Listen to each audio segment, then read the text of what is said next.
If you like this episode, please share. To hear more savvy episodes and savvy biz tips, go to lifeunscriptedradio.com. To become a guest or participate in paid sponsorship, email us at christina@lifeunscriptedradio.com. Hi, Karen Beth Ford. Welcome back to Savvy Broadcasting and Life Unscripted. We're so grateful to have you here today. How are you? You started out our year and you're back here now to bring some more wisdom. Welcome.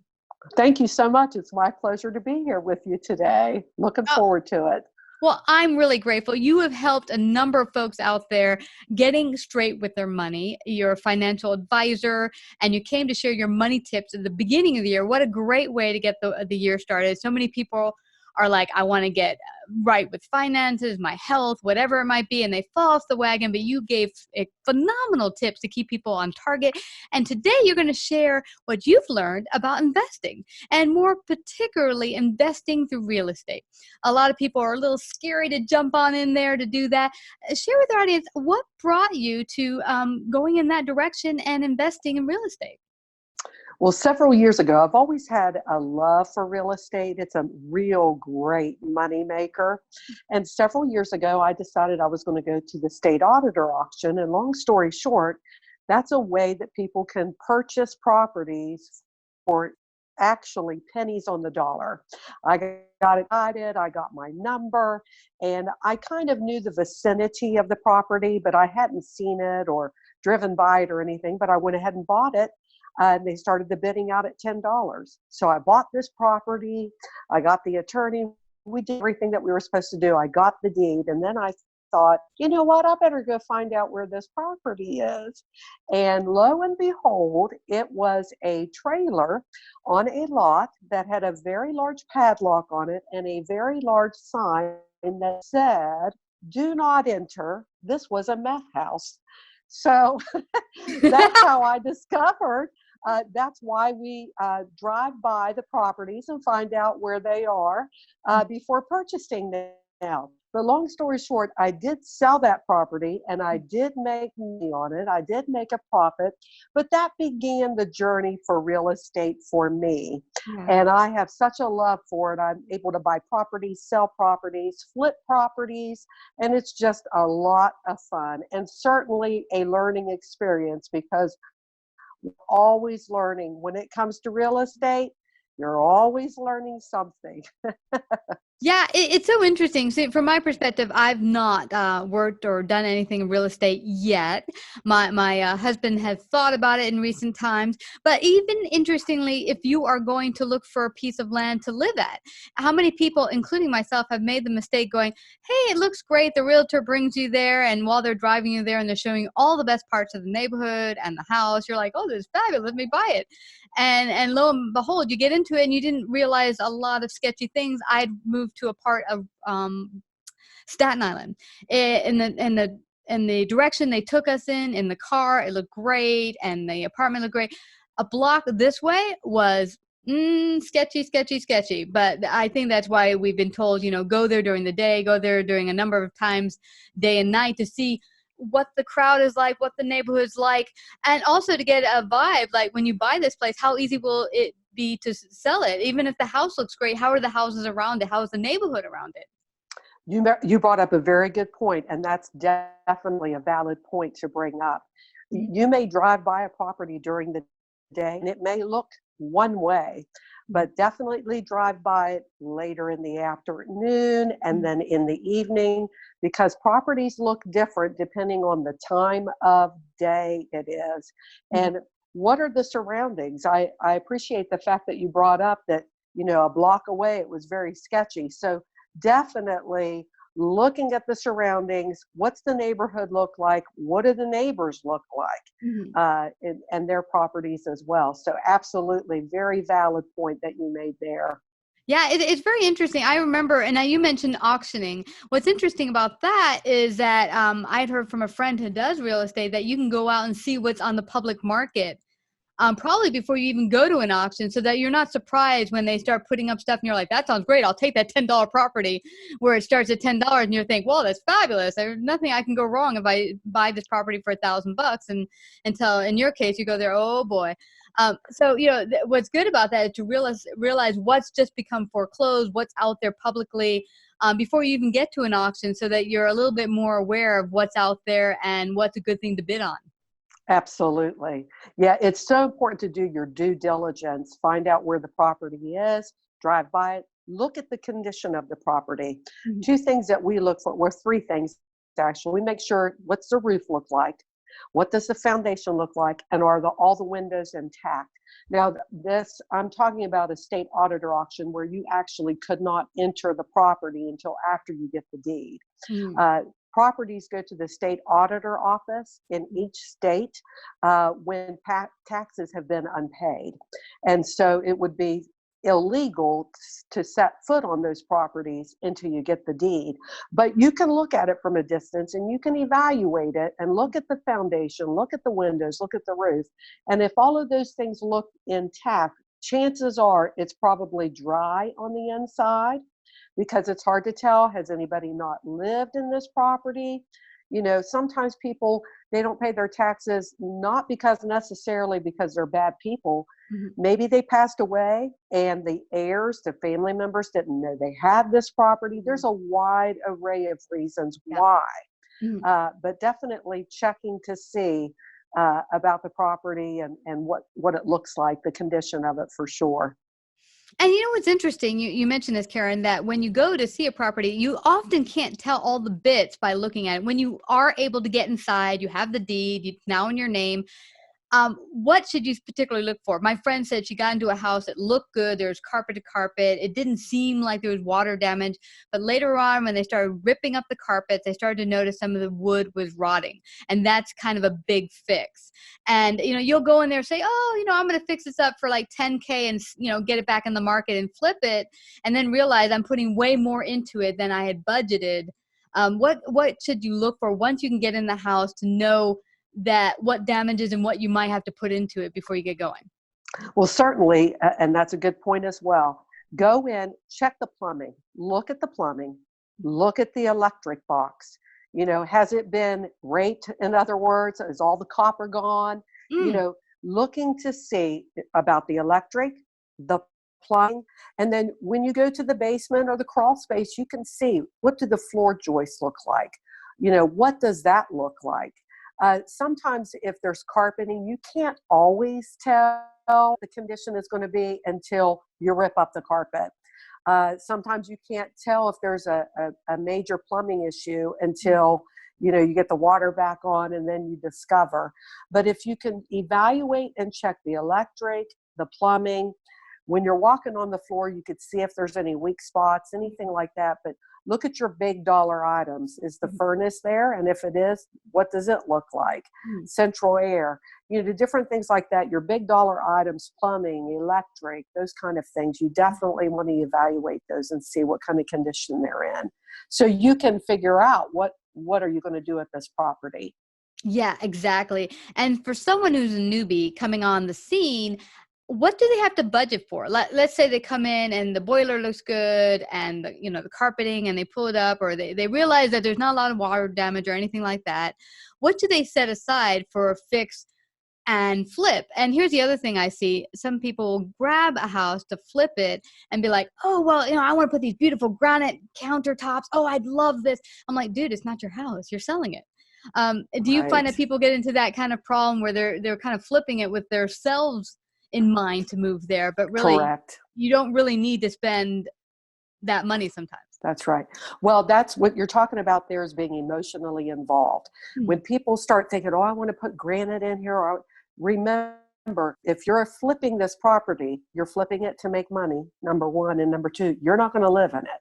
So I'm not saying that you go cheap and cheap out on it, but you have to keep in mind, you want to make a profit if you plan on flipping this property. Mhm. So definitely you need to make the necessary updates. Go in the property, and first of all, what neighborhood is this property in? Mhm. How much do those houses sell for? If you buy a house, let's say you buy this house for $100,000 and you're going to flip it, and all the other houses in the neighborhood pretty much sell for $200,000. Well, you don't want to put $150,000 in this $100,000 house because you're going to recoup your money. Mhm. You want to go in, and make a list. Don't get emotionally involved with property. Look at it from a standpoint of making money. Mhm. Certainly, you want to make sure the boiler or the furnace is good, the electric, the plumbing. And most of the time, when people flip a house and somebody comes in to buy it, they look at the kitchen and the bathroom. Those are the two big things they want to make sure that there are updates. So if you walk into a house and the bathroom is dated in the 90s or early 2000s, update it. Mhm. Whether that is refinishing the cabinets or gutting them and putting in new, Mhm. make sure that you make the necessary updates in the kitchen and the bathroom, and make sure you put a fresh coat of paint on the walls. It's Mhm. fresh, it's clean, uh, and pretend like you were going to walk in the property and look at it. Or have a friend or a neighbor walk in that property and give you an accurate evaluation. Well, I wouldn't live here because, or I would because, you know, because they might see something that you won't, Yeah. because you've been in it. So you may not, some things may go unnoticed or unchecked with you. So definitely look at it like that. That is such great points, Karen. And what I like here, I was looking not too long ago at apartments. My husband and I are thinking of moving, and there was an apartment. Now, here's the thing: everything as far as the kitchen and the bathroom had the necessary things we need, but they didn't clean. It was Oh, moldy wow. in the shower. I'm like, "Dude, this makes me not wanna live here." Because 'cause you're thinking, "Mold? Seriously?" And so, at the very least, putting that coat of paint, making sure everything is clean, it's the barest minimum, but that Right. alone can break a deal if you come in there and things are array, messy, dirty, all of that stuff. Absolutely. And staging is something else that you want to consider. You Mhm, may not have to stage every room in that house, mhm, but definitely at least the master bedroom, the family room or living room, staging. And that way, people, when they walk in, they don't have to figure out, oh, is my couch going to fit here? Or mhm, is our king size bed going to make this bedroom look mhm, really small? If you can stage at least two rooms in that house, mhm. and I always encourage people, if you're the one that's going to be showing this house, or whoever's going to show this house, either bake some cookies and set them out for the people, or have some pleasant scented candles, whether Okay. it's baked apple pie candle scent or snickerdoodle cookies scent, because a lot of times when it's a nice fragrance like that, like Mhm. something has been home baked, Mm. it actually puts in mind of the buyer, it smells like home. It smells like home.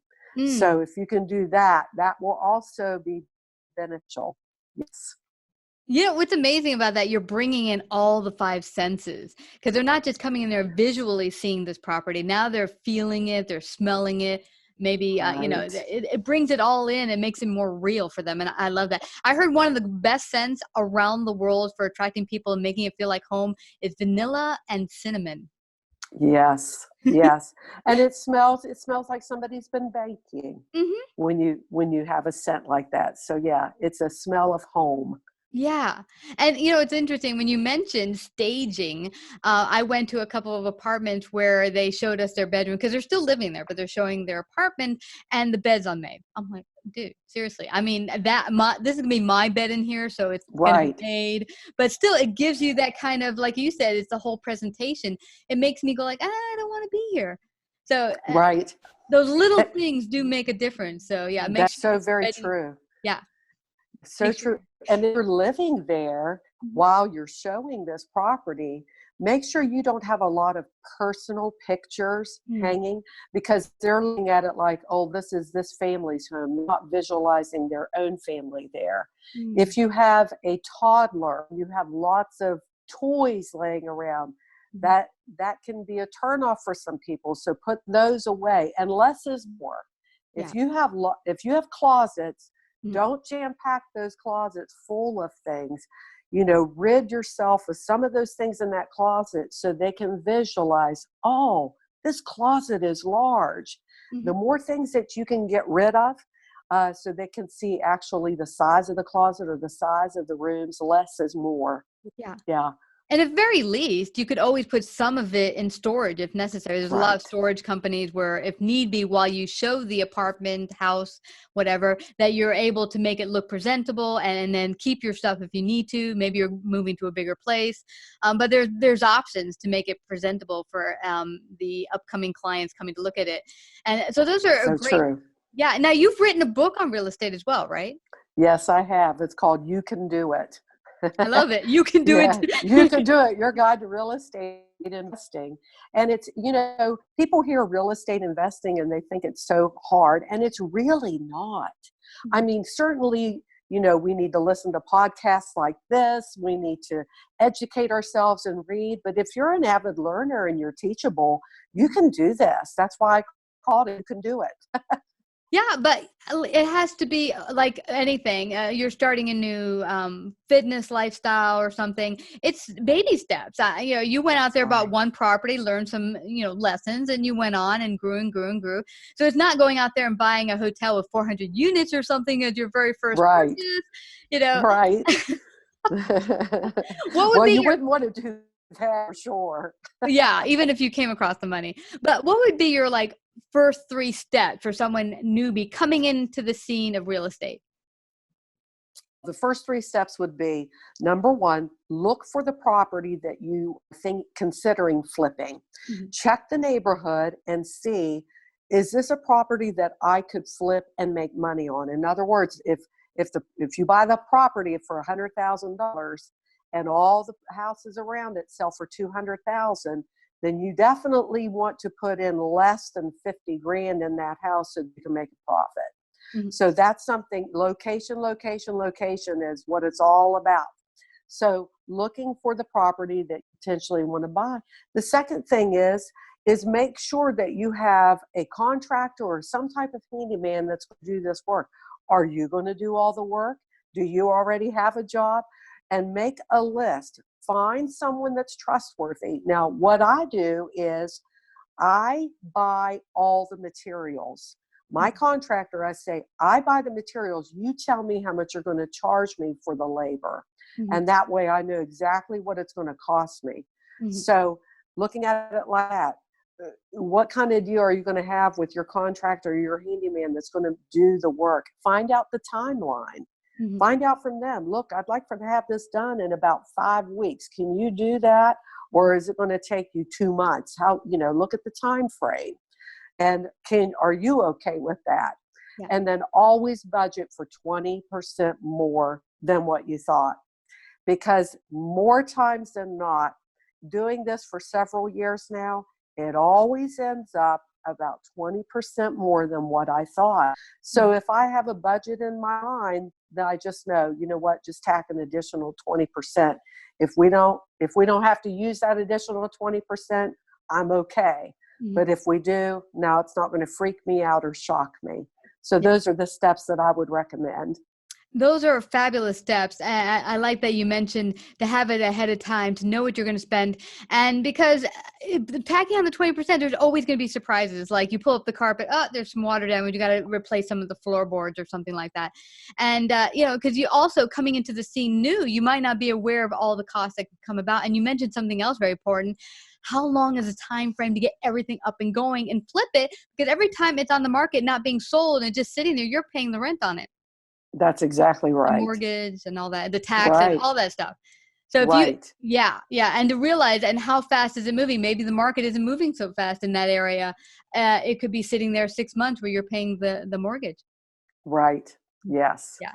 Yeah. So these have been fabulous tips. I don't want us to leave without you sharing with our audience how they can get a copy of your books, and find out more about you. You got upcoming events. Told me, share that all with our audience. Absolutely. Well, my website is karenford.org, and all of my books are on Amazon. The one you mentioned, You Can Do It, on real estate investing. All the other books are on Amazon as well.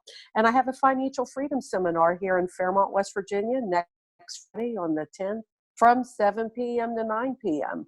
So you can also find that information on my website as well. This has been fabulous. Thank you so much. I'm really grateful you were able to come back and share this.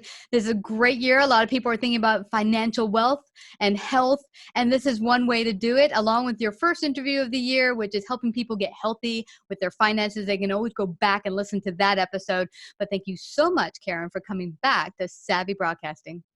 My pleasure. Thank you so much. If you like this episode, please share. To hear more Savvy episodes and Savvy Biz tips, go to lifeunscriptedradio.com. To become a guest or participate in paid sponsorship, email us at Christina@lifeunscriptedradio.com.